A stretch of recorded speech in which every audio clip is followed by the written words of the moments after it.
हम उनको गंवार नहीं कह सकते हैं, क्योंकि अगर वो गंवार होते तो इतना बड़ा बड़ा खेत नहीं बनाते वो लोग, इतना बड़ा बड़ा डैम और पोखरा और मूड़ा बोलते हो ना, तालाब। बिल्कुल बिल्कुल। तो हमारे पुरखे लोग गंवार नहीं थे, वो लोग होशियार थे, लेकिन उनको पढ़ने का मौका नहीं दिया गया। क्यों नहीं दिया गया? क्योंकि जो कानून था पहले का कानून, वो कानून चलता था मनुस्मृति के आधार पर, और मनुस्मृति का कानून जो था ये ब्राह्मणों के द्वारा लिखा हुआ था, और ये ब्राह्मणों के फायदे के लिए लिखा हुआ था, ब्राह्मणों के हित के लिए लिखा हुआ था। उसमें शूद्र को पढ़ने का अधिकार नहीं दिया गया। आदिवासी तो जंगल में रहा, अछूत लोग बाहर रहे, और संपत्ति रखने का अधिकार नहीं दिया। इसलिए हमारे पुरखे लोग नहीं पढ़ पाए, और नहीं पढ़ने की वजह से हमारी जो स्थिति है, जब आज़ादी हुआ तो हमारे लोगों को कोई सी प्रकार का नौकरी नहीं मिला। 60% ब्राह्मणों को ये टिकट दिया। कौन? आज़ादी के बाद पहला मुख्य प्रधानमंत्री कौन बना? कौन बना? पंडित जवाहरलाल नेहरू बना ना। तो पंडित जवाहरलाल नेहरू कौन है? ब्राह्मण है। वो अपने अपने आदमियों को ही टिकट दिया, और अपने अपने आदमी को सेट कर दिया। कहाँ सेट कर दिया? जितना भी राज्य था वहाँ पर बनाकर सेट किया, और इस तरह से ब्राह्मण तंत्र की स्थापना 1947 में ही शुरू हो गया। और तब से लेकर आज तक आपके विरोध में कानून रोज बन रहा है। अभी आपके यहाँ इधर एक चल रहा है भारतमाला प्रोजेक्ट, आपके तरफ तो नहीं आया है। आप बीच में सर्वे हुआ था जिंदल का, हुआ था कि नहीं हुआ था? आपका यहाँ पर खुडगांव के पास क्या है? धौरासायण है। तो इधर क्या है? सोना है बोल रहे थे, कहीं पर कुछ और निकलेगा बोल रहे थे। ऐसा सर्वे हुआ था ना? सुने थे कि नहीं सुने थे? तो ये सर्वे करा करके आपके ज़मीन के अंदर का सामान को निकालने का काम ये ब्राह्मण लोगों का काम चल रहा है। और आपके लिए डॉक्टर भीमराव अंबेडकर अभी संविधान का शपथ खाए ना आप लोग। संविधान का शपथ में आप लोग ऐसे हाथ करके बोले ना कि हम इसको मानते हैं, समानता को, बंधुत्व को मानते हैं। तो ये जो संविधान में हमारे लिए बाबा भीमराव अंबेडकर ने हमारे लिए अधिकार दिया कि ज़मीन आपका है, और आपके लिए 5वीं अनुसूची का लाभ दिया गया। तो आपके ज़मीन के अंदर में जो भी सामान है, जो भी खनिज तत्व है, उसका मालिक आप हैं। पहले आप इसके मालिक हैं, तो 50% हिस्सा आपको होगा, और जो खोदने वाला होगा वो 50% लेगा। लेकिन ऐसा सरकार करता है क्या? इधर पास में रायगढ़ है, रायगढ़ में बहुत कोयला निकाल के ले जा रहे हैं, तो उधर के लोगों को देते हैं क्या? नहीं देते हैं ना। उधर आपका भटगांव सुने हैं आप लोग, कालरी इलाका है, विश्रामपुर तरफ है, उधर कोयला बहुत निकालते हैं, तो उधर के लोगों को देते हैं क्या? उधर भी नहीं देते हैं। इसका मतलब ये है कि ये जो सरकार में आज बैठा है बामन लोग, 1947 में आज़ाद हुआ, हमारे लोगों को बोला कि आपको आज़ादी दिलाया कौन? कांग्रेस। आदिवासियों का पार्टी कौन है? तो बोले कि कांग्रेस। तो सब लोग उसी को वोट दे दे करके हम लोग उसको जिताते गए, जिताते गए, जिताते गए। आज कितना साल हो गया आज़ादी को? 75 साल हो गया। हमारा संविधान में ऐसा प्रावधान है कि हमारे ज़मीन से जो भी खनिज संपदा निकलेगा उसका 50% आपको मिलेगा। अगर अडानी और अंबानी अगर उसमें से 10 लाख कमा रहा है तो 5 लाख आपको देता कि नहीं देता? नियम के अनुसार होता तो। लेकिन उस नियम का तोड़ ब्राह्मणों ने किया और आपको कुछ भी नहीं दिया। आपको क्या बोला? हमार पार्टी बोल बोल करके हमारे जो विधायक लोग बने, यही विधायक लोग उनका चमचा बन गए, यही विधायक लोग उनका दलाल बन गए। और आपके साथ, मेरे साथ, हमारे पूर्वजों के साथ, जितने आदिवासी लोगों के साथ में धोखा हो गया। इसलिए आदिवासी लोग आज भी आज़ादी के 75 साल होने के बाद भी वहीं के वहीं हैं, दबे हुए हैं। उसका कारण यही है। इस बात को आज तक आपको बताने वाला कोई नहीं है। पार्टी के लोग आपको नहीं बताएंगे। पुस्तक में जो आप लोग कॉलेज जाके पढ़ते हैं, बड़े बड़े यूनिवर्सिटी में, लंदन में, कोई जबलपुर जाके पढ़ता है, कोई रायपुर जाके पढ़ता है, कोई उड़ीसा तरफ जाके पढ़ता है, पुस्तक में भी नहीं मिलेगा। हम जो बता रहे हैं ये क्यों नहीं मिलेगा? क्योंकि पुस्तक लिखने का पावर किसके पास है? आपके दादा को है क्या? मेरे बड़े मामा को है? ऐसा भी नहीं है। पुस्तक लिखने का अधिकार हमारे लोगों के पास नहीं था, क्योंकि हमारे लोग पढ़े नहीं थे। आज पढ़ने का मौका मिला हमको, लेकिन पहले तो नहीं पढ़े थे। और जितना पुस्तक लिखने वाले लोग पहले पुस्तक लिख करके जो ब्राह्मण लोग लिखे हैं उसी को हमारा आदमी पढ़ता है। इसको ऐसा बोलना चाहिए कि हमारे लोग पढ़े लिखे नहीं हैं, बल्कि लिखा हुआ को पढ़े हुए लोग हैं। तो कितना जानेंगे? जितना उसमें लिखा है उतना ही ना जानेंगे कि उससे बाहर का चीज़ जान जाएंगे। जितना पुस्तक के अंदर में है उतना ही पढ़ेंगे, क्योंकि वो जितना पाठ्यक्रम में वही पढ़ाया जाता है। तो साथियों, इस तरह से आपको ये जो शिक्षा है, ये जो आप देख रहे हैं यहाँ पर बैनर भारत मुक्ति मोर्चा, उसका एक संगठन है राष्ट्रीय आदिवासी एकता परिषद, जिसका मुझे जिम्मेदारी पूरे प्रदेश का मिला है। प्रदेश अध्यक्ष की जिम्मेदारी मेरे पास में है। तो मैं इस संगठन के साथ में जुड़ा हुआ, तब मुझे ये सारा जानकारी मिल रहा है। तो जानकारी प्राप्त करने के लिए आपको संगठन में जुड़ना चाहिए कि नहीं जुड़ना चाहिए? जुड़ना चाहिए ना, पक्का जुड़ेंगे। तो जुड़ करके ऐसा छोटा छोटा जो मीटिंग होता है, इसकी बड़ी मीटिंग होती है, इस मीटिंग में आपको आना पड़ेगा। आएंगे ना? हमारे लोग क्या बोलते हैं कि हमारे पास बहुत काम है। एक उदाहरण बताता हूँ।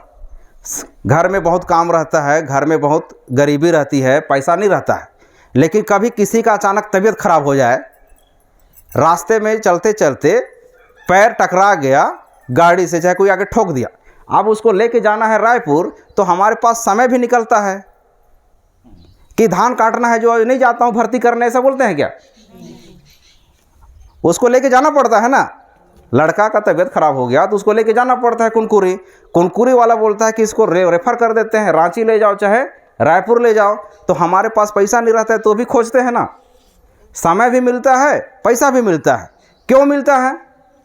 क्योंकि हमको समझ में आता है कि अगर इलाज नहीं करेंगे तो ये और ज़्यादा बढ़ जाएगा, यहाँ तक कि मर भी सकता है। तो कारण हमारे पास स्पष्ट रहता है, तब हम समय भी निकालते हैं और पैसा भी निकालते हैं। साथियों, ये संगठन के लिए आपको समय निकालना पड़ेगा। ये गुलामी से बड़े कोई समस्या हो सकता है क्या? गुलामी से बड़ा कोई समस्या हो सकता है आप लोग का? आज हम लोग आज़ाद हैं, आज़ाद है। 15 अगस्त को ढोल मांदर और मिठाई खिला करके हम लोग को ठग देते हैं लोग कि तुम लोग आज़ाद हो गए। आज आपका कोई अगर खेत में कोई बकरी खा जाए, बैल खा जाए आपका फसल को, तो आप FIR कराने जाओगे तो आपका FIR नहीं लिखता है कि लिखता है? इतना आसानी से नहीं लिखता है। सरपंच का गाय बैल, मेरा भेड़ बकरी मेरा फसल को खा गया और सरपंच एक फ़ोन कर देगा, तो आप जाके लिखवाने की कोशिश करोगे तो भी नहीं लिखेगा। तो आप आज़ाद कैसे हैं? आप आज़ाद नहीं हैं। लेकिन हर साल 15 अगस्त जैसे ही आता है, वो कहा जाता है कि आप लोग आज़ाद हो गए हो, आज़ाद हो गए हो। कुछ हमारे छोटे छोटे नेता लोग हैं, बड़े बड़े नेता लोग हैं, लंबा चौड़ा भाषण मारते हैं, बहुत तालियां बजती हैं, डांस प्रोग्राम होता है, हम वापस होके आ जाते हैं। लेकिन आपका आज़ादी कहाँ है? आज बहुत सारे आदिवासियों की जो गांव है ना, अब एक नया कानून पास हुआ है, राजस्व ग्राम में गिनती नहीं आता है। आपका गांव राजस्व ग्राम में गिनती नहीं होने के कारण आप जो ऐसे ही टोला पारा में जंगल में रहते हैं और आप वन भूमि में रहते हैं, ये आदिवासियों को उसका पट्टा हमको नहीं मिला पाया। तो राजस्व ग्राम नहीं होने के कारण हमारी पहचान भी नहीं है। तो इस तरह से आज हमारे साथ कितना सारा छल कपट हो रहा है और कितनी सारी हमारे साथ में दुर्गति हो रही है, इसको हम रोज़ सहने सहते सहते आदत हो गया। एक पीढ़ी बीत गया हमारा आज़ादी के बाद, अब दूसरा पीढ़ी बीत रहा है। अभी निजीकरण का जो आ गया ना, सारे नौकरियों में निजीकरण आया। निजीकरण लाने वाला कौन था? पार्टी में जो बैठता है वही बनाता है कानून। आज 5-5 पार्टियां हैं, निजीकरण को लाया कांग्रेस, निजीकरण को कांग्रेस लाया। लेकिन हमारे लोग नहीं जानते हैं, इसलिए क्या बोलते हैं कि पार्टी का बात है, हम कहाँ जाने। तो हमारा काम क्या है? बनाना खाना है, यहीं तक है। ऐसा नहीं है, आपको जानना ज़रूरी है कि हमारे साथ में बनाने वाला, नियम बनाने वाला कौन है। प्राइवेट का आज प्राइवेटीकरण मतलब होता है निजीकरण। निजीकरण होने से आपके बच्चों का अभी क्या हो रहा है? नौकरी नहीं लग रहा है, वैकेंसी तो नहीं आया है, तो कहाँ भरेंगे? कितना पढ़े हो? कॉलेज पढ़ा हूँ। कॉलेज पढ़ के क्या किए हो? बीएड किया हूँ। बीएड करके ITI भी किया हूँ, लेकिन वैकेंसी नहीं है। तो सरकार वैकेंसी निकालता है, लेकिन आज सारा सेक्टर प्राइवेट हो गया। तो प्राइवेट करने का काम कांग्रेस के शासन में 1991 में हुआ। तो 1991 में हुआ, ऐसा कोई बताया कि आपको? नहीं बताया, बल्कि ये बताया कि नाम है हमारा छाप, सबका साथ सबका विकास, यही है। मैं पार्टी का विरोध नहीं कर रहा, मैं आपके हित और अहित की बात बता रहा हूँ, लेकिन उसमें कौन गलत किया उसको बताना पड़ेगा ना, कि नहीं बताना पड़ेगा? तभी तो आप जानेंगे कि आपके साथ गलती कहाँ पर हुआ है। तो साथियों, इस तरह से हमारे साथ आदिवासियों के साथ, विशेषकर आदिवासी क्षेत्र में जो 5वीं अनुसूची कहलाता है, आदिवासी क्षेत्र का जमीन को गैर आदिवासी नहीं ले सकता है, ऐसा कानून है। आज हमारे पास संविधान का पुस्तक देखे थे कि नहीं देखे थे आप लोग? कोई देखे हो संविधान का पुस्तक? संविधान सुने बस है ना, कि देखे भी हैं? जब देखबे नहीं किए हैं तो पढ़ने का बात तो 4 कोस की बात है। जब देखे ही नहीं है तो पढ़ेंगे कहाँ से? तो संविधान में हमारे लिए प्रावधान है 5वीं अनुसूची का। 5वीं अनुसूची है, इसलिए आदिवासी क्षेत्र में विधायक आदिवासी बनता है, और आदिवासी क्षेत्र में लोकसभा का सांसद भी आदिवासी बनता है। बहुत होशियार है कि बहुत पैसा वाला है इसलिए नहीं बनते हैं लोग।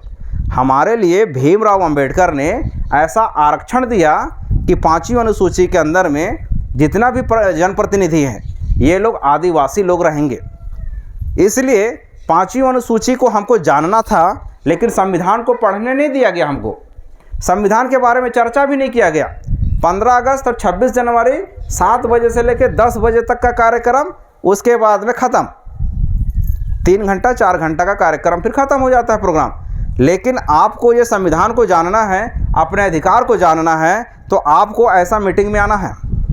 हम आपका मीटिंग एक दिन और लेंगे, उसको हम बताते हैं प्रशिक्षण। एक दिन का प्रशिक्षण का कार्यक्रम करते हैं। आप लोग प्रशिक्षण के लिए तैयार हैं? एक दिन का ट्रेनिंग देंगे हम लोग। आएंगे आप लोग? ट्रेनिंग में 1 दिन का ट्रेनिंग होता है, उसमें शुल्क देना पड़ता है, पैसा लगेगा उसका।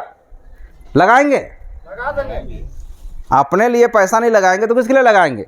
ज्ञान के लिए पैसा नहीं लगाएंगे। पुस्तक अगर 400 का मिलता है तो खरीदते हैं ना पढ़ने के लिए। तो अपने शिक्षा के लिए, अपने ज्ञान के लिए शुल्क भी आपको देना पड़ेगा, और 1 दिन का पूरा समय देना पड़ेगा, 10 बजे से लेकर के 5 बजे तक। ठीक है कि नहीं है? तो आप 1 दिन समय देंगे, ऐसा मैं विश्वास करूं? 100% देंगे ना? पीछे वाले भाई लोग यार अभी हाँ बताओ, ऐसा नहीं बोलो, बाद में पूरा आपको देखेंगे। अभी आप लोग का फ़ोटो खींच के जा रहेंगे अभी हम लोग। तो साथियों, हम लोग 1 दिन का आपको ट्रेनिंग देंगे।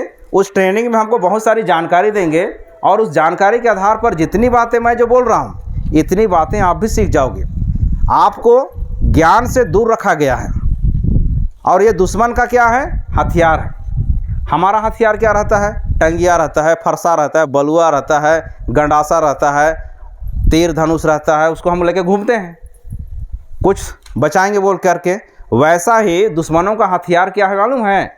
आपको बेवकूफ़ बना के रखना, अज्ञान बना कर रखना, शिक्षा से दूर रखना। वो अपना हथियार चला रहा है और आप उस हथियार के शिकार हो रहे हैं। तो उस हथियार से बचना है कि नहीं बचना है? उनके दुश्मन के हथियार से। दुश्मन के हथियार से बचने के लिए आपको ज्ञान प्राप्त करना पड़ेगा। जब तक ज्ञान नहीं है तो लोकतंत्र में ज्ञान चलता है। अभी हम जितनी बातें बोल रहे हैं, जैसे यहाँ पर एक साथी ने पूछा, आचार संहिता भी लागू हो जाएगा तो मीटिंग होगा कि नहीं? तो हम लोग बोले कि आचार संहिता लागू होता है, ये राजनीतिक पार्टी के लिए होता है। किसके लिए होता है? राजनीतिक पार्टी के लिए। लेकिन सामाजिक संगठन और जागृति करने के लिए, जो सभा प्रबोधन के लिए कोई भी आचार संहिता काम नहीं करता है। तो इसको आप जानोगे तब तो मीटिंग करोगे। आपके पास नॉलेज ही नहीं रहेगा, जानकारी नहीं रहेगा, तो आप क्या बोलेंगे? आचार संहिता चल रहा है, अभी कुछ भी नहीं हो सकता है, मीटिंग तक भी नहीं कर सकते हैं। ऐसा बोल के हमारे बड़े बड़े नेता लोग हमको क्या कर देते हैं? डरवा देते हैं। डरवाते नहीं हैं, वो लोग गुमराह करते हैं। गुमराह करते हैं, दुश्मनों का ये काम करते हैं। तो दुश्मन का जो हथियार मैं आपको बताया, पहला हथियार है क्या है? आपको ज्ञान से दूर रखना, पहला हथियार। दूसरा हथियार उसका है आपको बांट देना, विभाजन करना। कैसे बांटते हैं? ये रोमन कैथोलिक वाला है, वो जीएल वाला है, और डुबकी वाला है। उराव लोग हैं, लेकिन 3 कैटेगरी में बटे कि नहीं बटे? बढ़ गए ना। मेरे को क्या बोलते हैं? ये उखार आजिताला सीधा, ये भगत सरना लोग सौसरिया रिगुडर उखार आजिताल रहे, जय धर्मी वाला। तो 4 भाग में बांटते हैं कि नहीं बांटते हैं? तो आपस में उरांव लोग 4 भाग में बट गए। दुश्मन का हथियार, दूसरा नंबर का हथियार क्या है? विभाजन, बांटना लोगों को। जितना ज़्यादा बटोगे उतने ज़्यादा कमज़ोर होगे।